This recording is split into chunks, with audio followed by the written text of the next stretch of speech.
श्री गणेशाय नमः। गाणे जरी म्हणो तरी गणेश सारजा, अनेक नाही तुझा तया वाचुनी।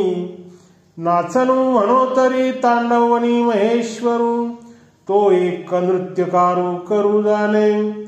बोलका म्हणो तरी बोलके वेदचारी, त्याने काय उरी जे मी बोलू। जाणू म्हणो तरी 18 जाणे, त्यापे काय होणे जे मी जाणो। कलावंत म्हणो तरी चंद्र सूर्य दोन्ही, 12-16 गगनी धाविताती। नामा म्हणे सर्व अवघे वंचले, केशवे आपुले म्हणावे माते। हे परमेश्वरा, तुझ्या समोर गाणे गाऊन तुझी सेवा करावी असे म्हटले तरी श्री गजानन आणि शारदा देवी हे दोघेही या ओंकार रूप गानकलेमध्ये अतिशय कुशल आहेत। त्यांच्या समोर दुसऱ्याचे काही चालणार नाही। गाण्याऐवजी थोडेसे नृत्य करू असे जरी म्हटले तरी या नृत्य कलेमध्ये शंकराचे तांडव नृत्य काय वर्णावे। त्यांच्या नृत्यासमोर इतरांचे नृत्य काही चालत नाही। परमेश्वरासंबंधी काही बोलावे असे म्हटले तर ऋग्वेद, यजुर्वेद, सामवेद आणि अथर्ववेद यांना सिंधूची सखोलता आणि अमृताची ओल लाभली आहे।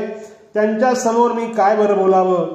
18 पुराणामध्ये तुझे वर्णन केले आहे, त्यांच्यामध्ये कोणत्याही प्रकारचा उणेपणा नाही, तर मग मी त्यांच्या समोर काय बोलावे। चंद्राला 16 कला आहेत, त्यातील प्रत्येक वाढत्या कलेने तो आपले मनोहर सौंदर्य प्रगट करत असतो। सूर्य आपल्या 12 महिन्यातील विविध कलांनी निळ्याभोर आकाशामध्ये रंगगंधांची उधळण करत असतो। या चंद्र सूर्यांच्या कलेसमोर मी माझी कोणती कला प्रगट करावी। संत नामदेव महाराज म्हणतात, परमेश्वराची सेवा करण्यासाठी माझ्याजवळ आता साधन शिल्लक राहिले नाही। हे भगवंता, तुम्ही मला जाणून घ्या, माझ्या अंतरीचा शुद्ध भाव समजून घ्या आणि मला आपले म्हणा। हे केशवा, माझे एवढेच मागणे आहे। ओम